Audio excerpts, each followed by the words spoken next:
Welcome to the Diverse Minds podcast, where we give you the tips, tools, and techniques you need to be a mentally healthy and inclusive leader. Each week, you'll hear about a variety of topics linked to mental health, well-being, and diversity that will enhance both your professional practice and personal well-being. Welcome to the 12th episode of the Diverse Minds podcast. This week on the podcast, following on from Anti-Bullying Week and Change Starts With Us being the theme, we're going to be looking at moving towards your career dream. And to help us do that, I'm going to be talking to the amazing Soma Ghosh, aka the founder of the Career Happiness Mentor. I was honoured to be a guest on Soma's podcast entitled the Career Happiness Podcast, which I definitely think you should check out, earlier this year, talking about bullying, neurodivergence and productive workplaces. And from that moment, I knew that I wanted her on as a guest on my show as soon as my podcast was up and running. Soma previously worked in education, helping young people with career advice and job hunting. She's a qualified careers advisor with a PG dip in careers guidance and a psychology and criminology degree. Soma now runs her own mentoring business where she helps ambitious women find their dream job and career and helps them understand what their idea of career happiness is. She's been featured in Happiful magazine and written for Thrive Global. So I'm so delighted to welcome Soma to the show. Welcome. Hi, Lila. It's lovely to be here.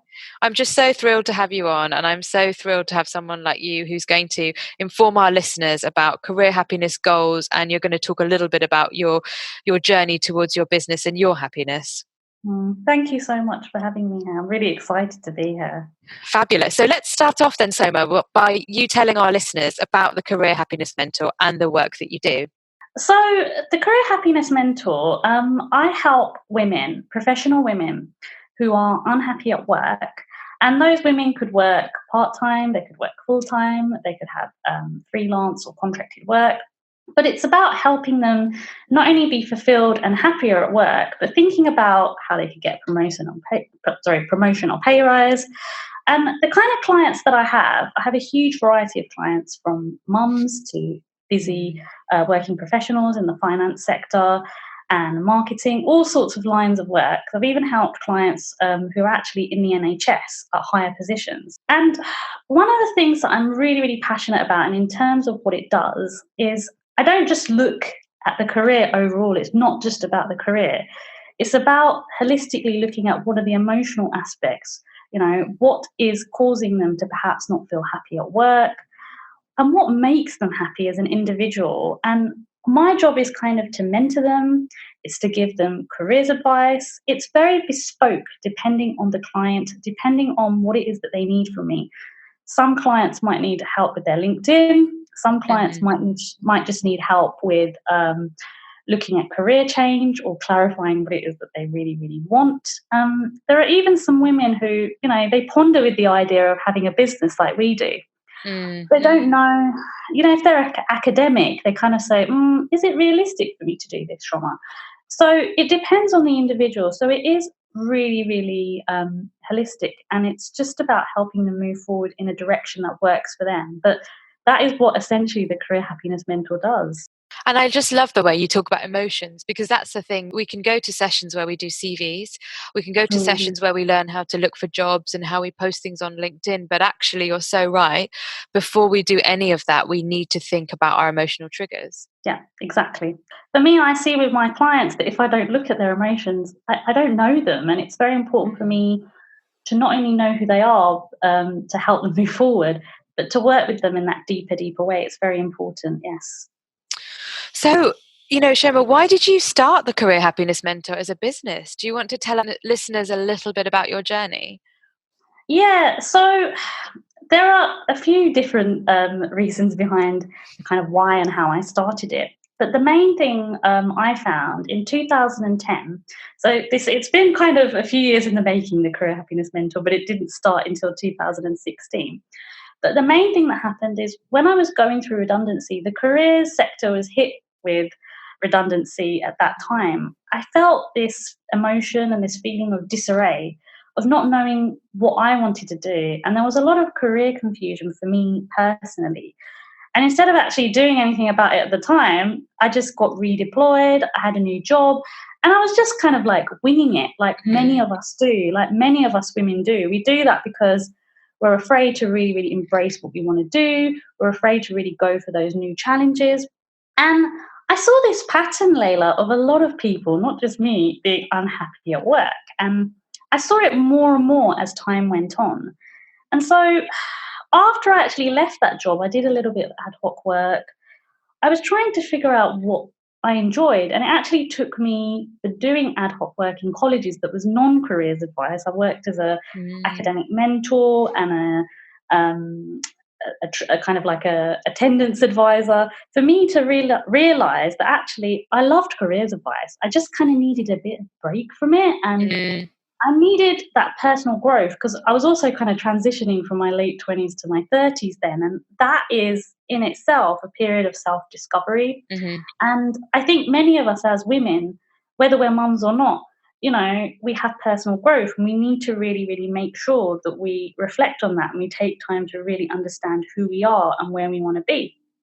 And when I was working with my first ever business mentor that helped me set up the Career Happiness Mentor, Lucy Sheridan, she was saying to me that, Soma, you're so warm, there's such a caring nature to you. Why isn't that reflected in your brand? Because I had another business called SG Careers, and it was just very generic. It wasn't me, if I can be honest. Yeah. But that's sort of when we came up with the Career Happiness Mentor, because if I was just Soma Ghosh, the careers advisor, it just wouldn't work. It wouldn't be powerful. So it was really, really important for me to have a brand like that had that message, but also to help women. The women who, I remember us kind of brainstorming about this, me and Lucy, the women who were crying in the bathroom at work because their boss shouted at them or made them feel really, really small or petty, those sorts of things. And there are so many women out there who are trying to do it all and be superwoman, whether they have children or not. And just making sure that they are happy in what they do and being able to kind of help women do things their way. I mean, I kind of thought as a careers advisor, I have the skills to not only, because a lot of career coaches, they'll look at your present and that's great. But Layla, the way that I work is I look at your past and I kind of uncover any of those bad things that have happened to you and what's kind of resulted in you feeling a certain way. And I'll also look to your future to really kind of help propel you to go where you want to go. So for me, the why and the how was really just about helping women find career happiness that fit them and their lifestyles. And that's kind of how the why and how kind of came together, really.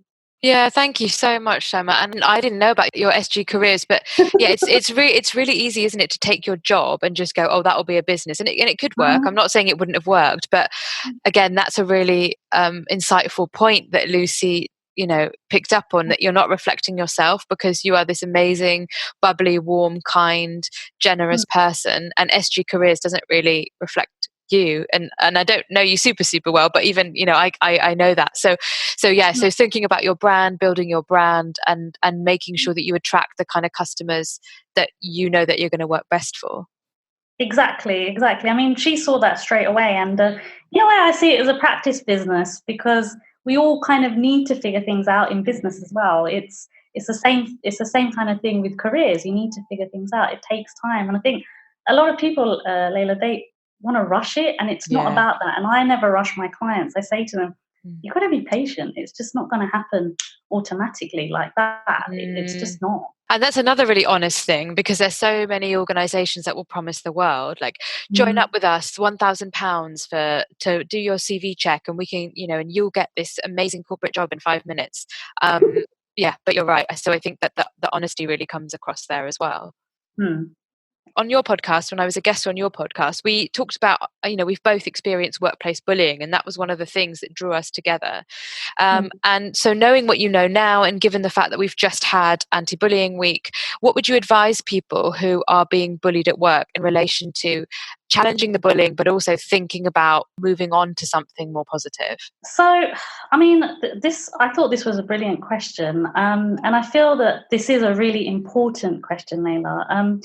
Yesterday, I gave a talk somewhere, and towards the end, someone asked me a question about the tips on bullying. And it was really, really interesting, because I feel like bullying is not just an issue for women at work, it's an issue for men at work as well. And even though I actually help only women, I feel like there is so much more that we can do. But some of the tips that I want to share with you guys today is basically, firstly, it's important to understand what bullying is in the Yeah. workplace. And I know that we discussed that in my Yeah. podcast. But what I'll do as well is I'll share some videos that I actually did around this on YouTube. I spoke, basically, somebody commented on one of those videos, someone in America, weirdly, Mm. and they said to me, Soma, thank you so much for this video because I kind of felt like I was being bullied, but I didn't realize it Yeah. was bullying. So I'm happy to share that with your audience because I think it's very important that people know what the difference is between a micromanager Yeah. and a bully, because I think there's a lot of distinction around that. So I thought I would just say that. And also, in addition to the tips I'm going to share today, I've written an article for Thrive Global, which will be super helpful to your audience, I think. Awesome. Thank you. But some of the main tips that I want to share today is if you think you're being bullied, whether you think it's the tiniest thing to an aggressive email, to an abrupt phone call, to whatever it is, keep an account of every single thing in a diary. And it might seem a bit over the top, but if you just sense in your gut that something is not right, write it down and just have an account of every single incident that just feels, not good to you. And the reason why I suggest this is because sometimes on reflection, if it is bullying and if it does go to a tribunal, the kind of evidence is there and it's just there in black and white and you can, you're able to show it as evidence. So that's the first tip. The second tip I would say is I just think it's so important to talk to somebody about the bullying. I remember when I was being bullied at work, I did kind of speak to my husband about it, but I wasn't talking to my friends about it, Layla, and that's what caused me to spiral and have anxiety and depression to the point where I wasn't even seeing my friends. I was isolating myself, and I really wish I'd opened up more and I told more people because I felt like it was all me. I felt like, oh, it must be me. I must be doing something wrong here. And many people who are bullied feel that way. Yeah. So talk to someone who's not going to judge you and is going to make you feel safe and, just give you that love and support that you need. And the next thing that I want to touch on is that, and I actually discussed this with another lady whose podcast I was on. Her name's Lizzie Benton, and she helps people basically have a better work culture. And she asked me this question around HR. She said to me, Shauna, do you think when people are being bullied, HR actually helps? And the thing is, I do still think that you should still go to your HR and actually discuss it with them and see how they can help. I feel that sometimes HR gets a bad rep. It depends on the organization, but be persistent with that. And if your HR doesn't help, you've got ACAS, they give. Yep. Yeah, and I'm sure you've heard of them, right, Layla? Yeah. No, I know them really well, and I know Julie Dennis, who's the head of equality and diversity there. So we were just on a panel together at the Ben Cohen Foundation Anti-Bullying Conference. Mm-hmm. Yeah. Yeah. So ask them for support because Yeah, definitely. a lot of people sometimes are in situations where they can't necessarily afford legal advice or they don't know where to go straight away. So they give brilliant legal advice. And one thing that I will say, and I've heard this from some women I've spoken to, Layla, I don't know whether you've heard these kind of stories as well, is it goes to tribunal and then it kind of doesn't go anywhere. And it's about thinking about those next steps because the question I was asked yesterday was, so many people can't leave Shoma, so what should they do? And what I said to this gentleman is that if somebody was coming to me, and I've had a few people come to me in similar situations, helping them have some form of exit strategy if, it doesn't work out. And actually helping them get in a new position perhaps. Or if they do want to fight it out, some people do, then they can. But sometimes what happens in that situation, then, if I can be honest, is, there can be sometimes some animosity. So for me personally, I did not pursue my bullying because I felt like I didn't want any animosity. I'm starting a business, fresh start. And for many people, they want to do that. But if you need the money and if you are a single parent or you're in a situation where finance is so important, perhaps take a little bit of a break for a while, being honest here, and then go back and reflect on what it is that you want in your career and perhaps do some temp work. And then I would probably just think about really, really helping them in a way where they eventually either change their career or do something that's suited to them. But so that it's positive, because I think at the end of the day, if you are bullied, there's so much emotional baggage that goes on there that it's about clearing out those cobwebs and making sure they have a positive thing at the end of it. But yeah, those are basically the tips that I would share around that. Thank you. That's awesome. And yeah, we talked a lot about, didn't we, about how bullying has many faces. And in the previous podcast, I go into quite a lot of detail about all the different types of bullying. Totally agree with you. I totally agree with talking to people, because not only is it a problem shared as a problem halved, but you need that sense check. And also friends, and if you're close to your family, they say, but you're amazing at this and you're amazing in that. And actually, when you feel low, you really need to hear that. Mm-hmm. Yeah, and I really love your tips about ACAS, and also thinking about how, take a breather. It's okay if for a few months you have to take a job that maybe is much lower paid, but it just gives you that clarity if you can, working out what you can and can't afford, and just not feeling like you're trapped. Yeah, exactly. And so moving away from bullying then, if someone feels like they want a change, or they come to you and they say, oh, Shoma, career happiness mentor, I've been thinking about, I want a change in my job. Actually, I really like where I work, but I can't seem to get a promotion. What would you advise, or what are the kinds of steps that you would take to support someone? So I think it's really, really important. I mean, I have a lot of women who come to me who are, very, very enthusiastic when they're trying to look for a new job or want a promotion. And, they really, really want it. And I ask them straight away, okay, what is your why? And then it's just silence. They're like, oh, I just need a new job. That's it. Yeah. So the first thing I would say is address what your why is, because without a why, you can't move forward. And it's one of the many first questions that's asked in an interview. They're going to ask you, why have you applied for this job? So what I would say for anyone who's currently looking for a new job or a promotion is figure out what your why is, whether that's paying for your loft extension or taking your family on holiday. I know it might sound really, really silly. No, it's true though, isn't it? It's true. And it causes us a lot of stress, because it's like, we can't afford to move. Oh, I like my house, I like my street, I like my neighbours. I've been having a similar discussion in my own head. But how do I afford this loft extension? I'm laughing because it's really spot on. No, but exactly. I mean, it's those sorts of things, right? So whatever the why is, even if it means that you can pay off your mortgage, because that's such a big stressor for so many people, right? Or whatever it is for you, why ever you need that extra money. And I think there's a lot of shame around having extra money sometimes. Some people are a bit like, but we all need money, right? We all need it. Yeah. So figuring out what the why is, and that why could even be that you've outgrown the job, you've outgrown the organization, whatever it is, just really, really homing in on that. And I do ask my clients certain specific questions about why. It's very, very important that they understand what it is.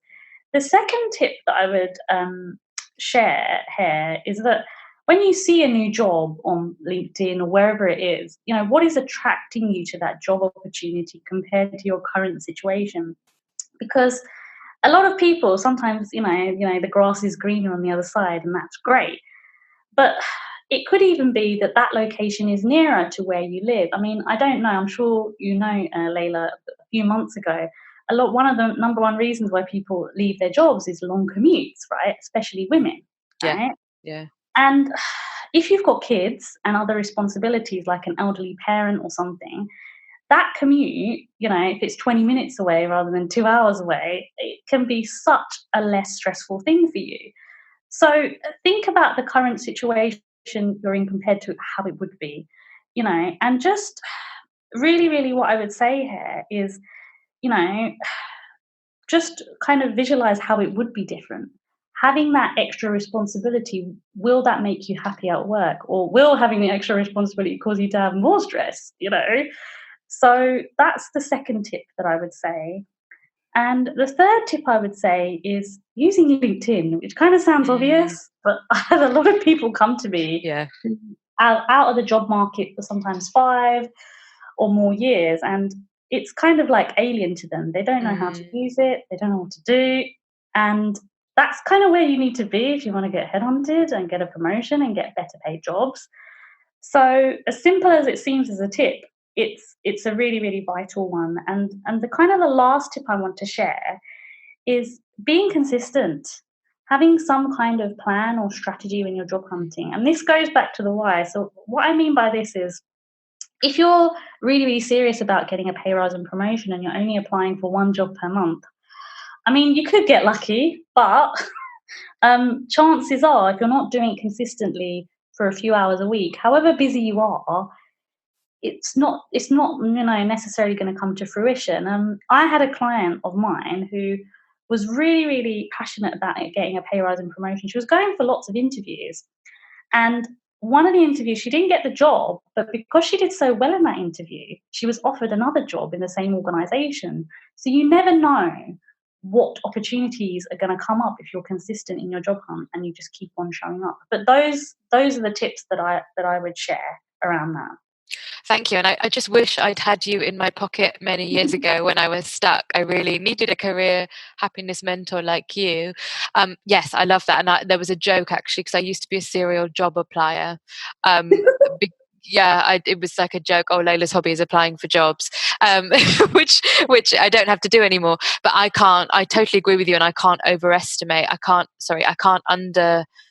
overemphasize, that's the word I'm looking for, the importance of LinkedIn and being strategic. And actually, another thing that I was told that links to what you said about showing up every day is, even if you just spend 10 minutes on LinkedIn, you do a constructive post, you comment on other people's, you look at the job pages 10 to 15 minutes a day, but you're doing it 7 days a week. Over those 7 days, it adds up to a lot of time. So you're looking at an hour and a half, aren't you? A bit over, hour and 45, is that right? And it's really, it's really productive. So you don't have to sit there and think I have to stand, look in front of my screen and LinkedIn for hours. You can do 15 minutes a day and be strategic with it. Exactly. I think that's really, really important, that you're just strategic and that you don't use time as an excuse to why you're not applying either, because it can be done in short bursts. It can. Yeah, and I think often what puts people off is that applying for jobs, so if you've had enough of the organisation or even within your organisation, it is actually a job in itself. So not to use time as an excuse, but to almost say, right, this is my project, this is my hobby for the next 2 or 3 months, and I'm going to get really good at it. And in order to do that, I am going to dedicate 15 minutes a day or whatever it is. Yeah, exactly. But so I think it is a lot of its mindset. So it goes back to your initial point around the emotions and how important it is for you to understand someone's emotions in order to develop their strategy. Exactly. Yeah. And so if people want to, how do you then help? And you have touched on it. So some of this might overlap, or you might want to bring in some other aspects of what you do. And how else might you help someone transition into that dream job? So let's say, I had met you 10 years ago and I said, I feel really stuck in my organization. I'm doing all this work. I'm not really being recognized. What I really want to do is be head of diversity and inclusion at a big corporate organization. And I tick a lot of the boxes on these job descriptions, but I'm not getting interviews. How might you help me? So, it's really, really interesting.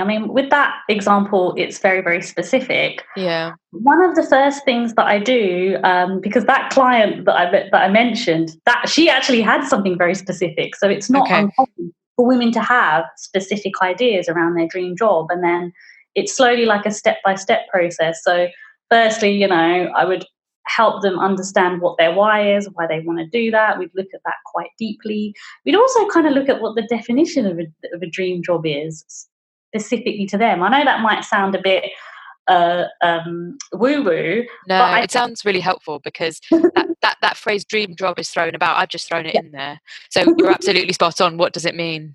Yeah, so it's why is it important to them? Like, for that client, if I go back to her, for example, or the example that you've given, it could be that because they're so passionate about that job, not only do they want more responsibility, but they actually want to mentor people and be a leader and be seen as a leader. And, they're already perhaps mentoring people in their organization already, but they're not getting paid or recognized for it. And their definition of a dream job is that not only are they getting paid for that extra responsibility, but they are also doing something they're uber passionate about. So one of the first things that I would look at with anybody is to really home in on their definition of what a dream job is to them, because for everybody it's different. It's not the same. And when I work with my clients, it's all about looking at them as individuals. I feel that's really, really important, Layla, because I feel that sometimes people are just put in boxes, and I don't approach any client like that. Everyone is different to me, and I think that's really important.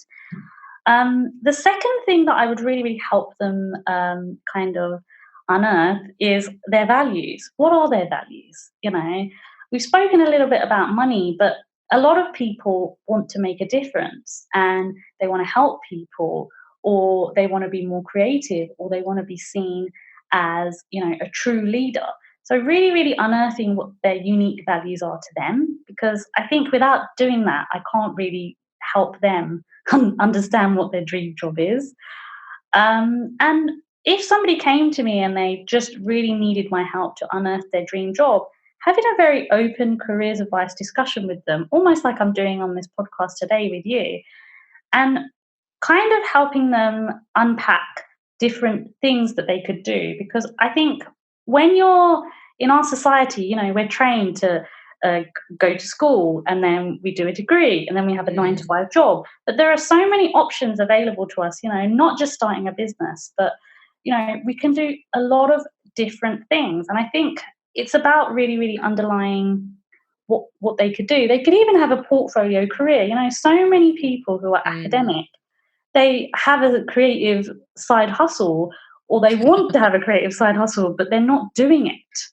So it's about unearthing those things that are really, really important to them. I think one of the main things that I also do around this is helping clients understand what they want and clarifying it with them. I had this client who, she didn't have a degree, but she was really experienced, Layla. She was so experienced. And she said to me, oh, maybe that's the reason why I'm not going to get my dream job, because I don't have a degree. She was using it as a kind of like negative point, when I said to her that, you're so confident in the way you speak, just be yourself and start speaking up in meetings and start, really, really showing up more. And she got promoted within the same organization by just being herself.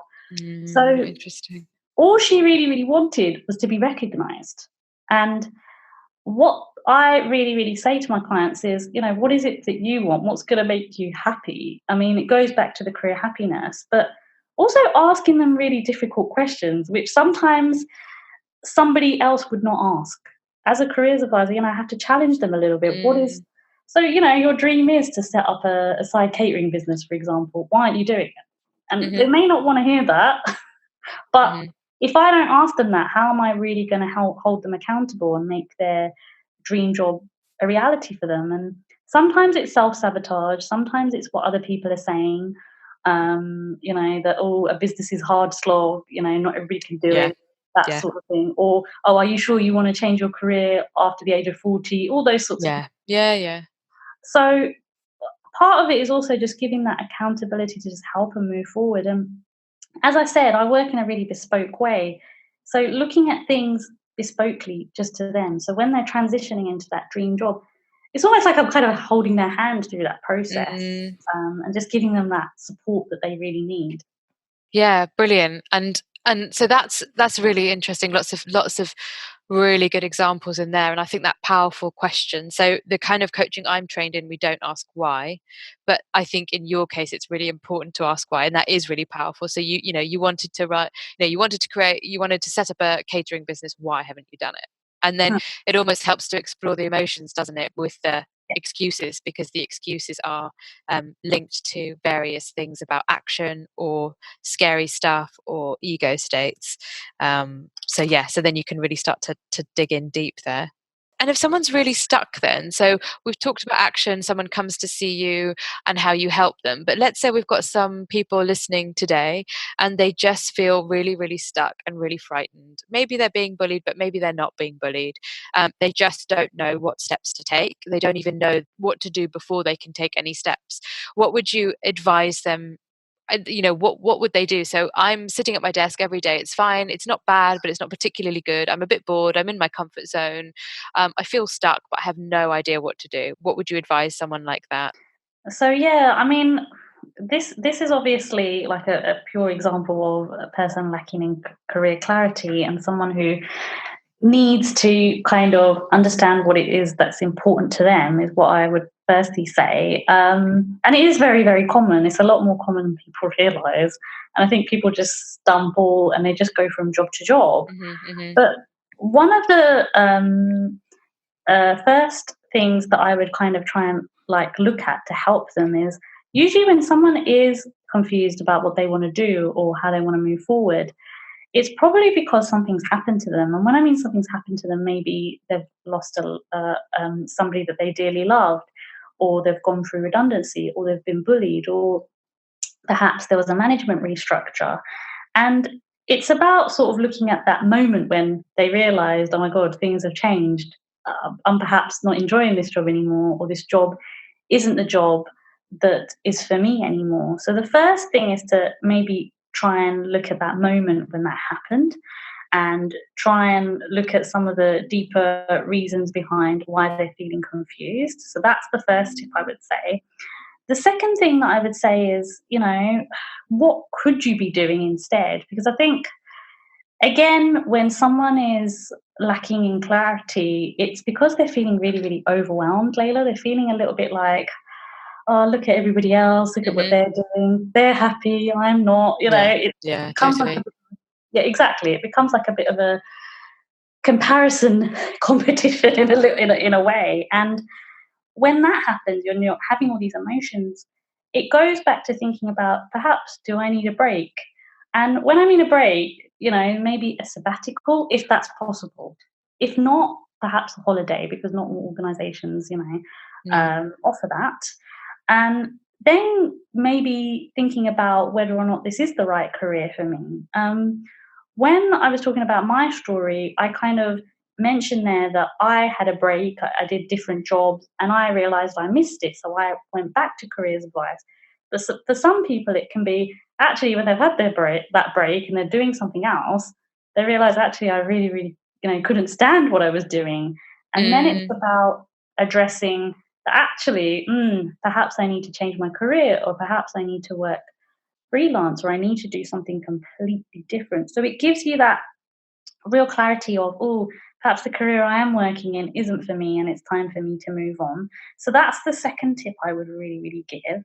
And the third tip I would say is just, again, to talk to somebody about your confusion, because when we're confused, especially if you're an introvert, I'm an introvert, you bottle a lot up inside and you're not really sharing what it is that's going on in your mind. And again, with the comparison thing, you could just be thinking, oh, maybe it's just me. Everybody else is, working and having regular money coming in. I should be lucky because I work in central London, or I work in a good organization. Perhaps I'm just being silly. So talk to somebody impartial. And one thing that I will say is, if you talk to a friend, just make sure that friend isn't going to judge you or isn't going to have any harsh criticisms, because sometimes that could make you feel even more like you're not doing the right thing by talking to them about it. I mean, you could talk to someone like me, but even talking to a counselor or someone who is just going to support you move your dreams forward, then I would just definitely say that. And the last thing that I want to say around this one is that if you're realizing that you're job hopping, as I mentioned at the beginning, or you're doing very short contract roles and nothing's changing and you're still feeling like, confused, and you're still feeling like you don't know what you want to do, this is where you need to change your approach. And this is where you need to perhaps do something completely different for a while. And you can perhaps do that by either, taking a year out and doing maybe charity work abroad, or if you're able to do that, or just thinking for a while, actually, if I'm going to change my career, I need to do it now. So changing the approach to what you're doing, because sometimes what happens is that if we keep on repeating the same pattern, we're never going to progress and we're never going to actually do what we truly want. So that's the last tip that I want to share. Thank you. That's so helpful, because I know a lot of people have said, I did a stress bucket model in one of my training courses, and they said, well, it's all very well trying to take action when you feel stressed, but there have been times where I felt so low I couldn't even do anything to take action. So I think the things you've outlined are super helpful, just taking a step back, talking to someone, reflecting, changing your scene to enable you to get to a place where you can start to decide what action you want to take. So turning to you then, Shoma, as a busy businesswoman, how do you then, I always ask my guests this, how do you look after your own mental health? So, obviously, I mean, we've had many discussions around mental health and the importance of it, you and me. And I think for me, one of the key things that I do is when I get up, I have a morning routine. I feel that without my morning routine, I can't really carry on with the rest of my day. I don't normally start my actual work until after 9. I'm usually up by about 6:30, 7 o'clock most mornings, and I kind of mix up my morning routine. I'll do a little bit of yoga, meditation, journaling, and then I'll kind of have my breakfast by 8 o'clock, and then I'll just do my usual kind of work-related stuff. But so the first tip is probably morning routine, having a morning routine and having that routine in place, because without that routine, because I do sometimes, I mean, now my anxiety is a lot better, but when I have that routine, I just feel like everything's in place and I can just carry on with the day. The second thing is, I would say breaking up your week a little bit. So for me, being around my friends and family is so important. And if I know in my diary, because I schedule and I plan everything ahead, that a Friday morning or a Monday morning is a bit quieter or whatever, I'll try and meet a friend for coffee midweek, and I'll make sure that I plan something afterwards so that I have to go home and concentrate on that and do it, to break up my week. But by doing that, one of the reasons why I feel that helps my mental health is that I'm getting out of the house. I do a lot of work from home, so for me, having to make myself accountable to go out is Yeah. really, really important, so that I'm not always just staying indoors. And the other thing that I sometimes do as well, I'm not able to do it every week, because if I'm recording, because obviously on my podcast I record episodes too, and I'm doing client calls. But if I know I have a lot of writing to do, I'll go to a local coffee shop and I'll just sit Mm, there for a few hours, just get out of the house and yeah. make sure that I don't overdo it, because I think it's really, really important. And as I've mentioned already, I'm an introvert, so I need that downtime. So Mhm. my week, usually on Fridays, I do sometimes take Fridays off, not always. I am going through a busy period right now, so I'm not taking Fridays off at the moment.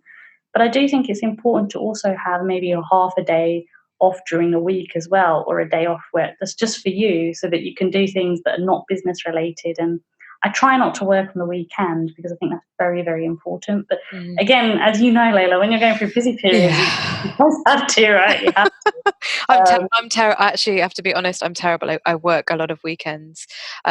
It's like the email backlog, isn't it? I'm really good at helping other people, but actually, it helps me manage the stress. So if I'm watching TV, I can do the emails. The roundup emails that we get, newsletters and business emails that come in that not client facing, but those emails I can read through, delete them, because I just don't feel I have time in the weekdays.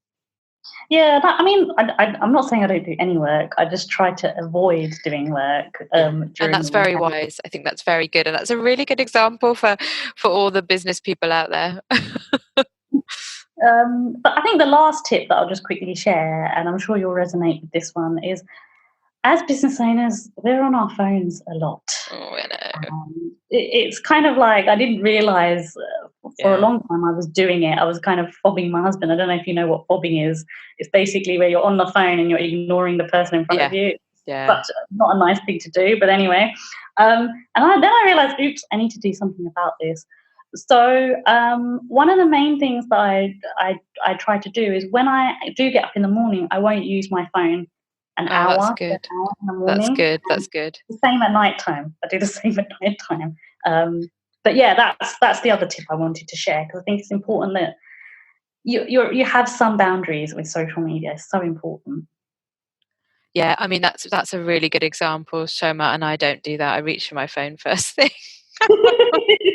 So this is really helpful for me, and I think it's important for me to be honest. But everyone's different, but I think you're right. And I think not, and the white light from the phone isn't good. So to just leave it there, things aren't going anywhere. It's not the end of the world. And, we actually grew up without phones. So why I can't cope with it for an hour in the morning, I don't know. so I think I think I'll take that. I'll take that. Thank you. Thank you for sharing your, how you look after your mental health.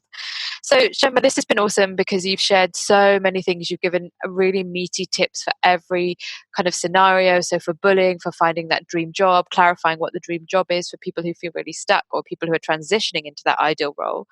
And if people want to know more about you and your work and what you do, how would you like them to contact you? And if you want to talk about any of the packages you're offering at the moment, please feel free to do so.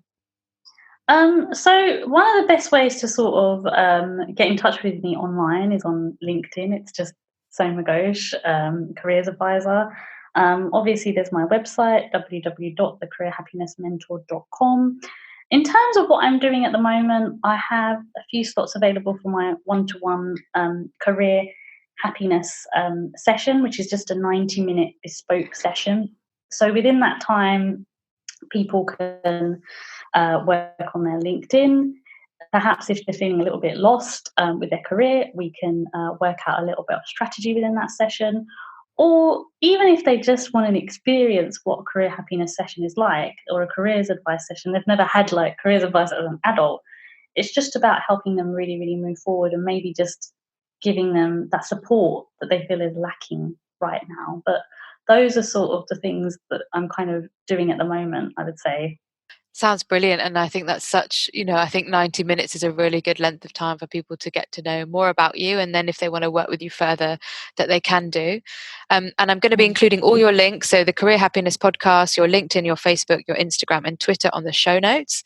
And is there anything else you'd like to add before we have to end this? Because I've had a blast. And anything else you want to share with our listeners? Just that, I think it's very, very important, especially with the work that you do, Layla. Like I really admire what you're doing, because I just want to finish off by saying that if you are unhappy at work, or even if you're unhappy in your life, there's so much support out there. So just go and talk to somebody. And even if that means talking to a stranger, if you haven't got anybody close by, you never know what's going to come of it. That's just the last thing I want to share, because I feel like so many of us, especially because even though we have social media now, it's great, we're also not very as connected as we used to be. So, go somewhere and talk to somebody who you feel is going to be able to make that difference to you, because it's just so important. That's the last thing that I want to leave your listeners with, what I would say. Yeah, thank you, Soma. And it's true, isn't it? And I think there's a lot of kindness in strangers. You're right, if you do need to talk to someone, but don't be afraid. And there's no shame in it. Whether you're being bullied, you want to transition from your workplace, you don't know what's next, or you're feeling stuck, there's absolutely no shame in it. It's completely normal. And there are people to help you. So thank you once again, Soma. I hope people will get in touch with you and use your valuable skills. Please do check out Soma's podcast and all her resources. She has a fantastic Facebook page as well, really active community on there. So there you go. You've heard it from the expert herself, the Career Happiness Mentor, how to establish and search for and discover what's going to make you happy in your work. And I'll see you in the next episode, where we're going to be talking about the 16 days of violence against women. We're going to be talking to Katie Russell from Rape Crisis England and Wales about creating a domestic violence policy. So I'll see you in the next episode, everyone. And thank you so much for listening. And thank you so much, Soma. Thank you so much for having me on. Take care. Bye. Bye. Thanks for listening to the Diverse Minds podcast. Don't forget to subscribe on Apple Podcasts, Spotify, or wherever you access your podcasts from. You can also connect with me on Facebook, Twitter, and LinkedIn. Tune into next week's episode of the podcast, where I'll bring you more insights on mental health and inclusion. Bye for now.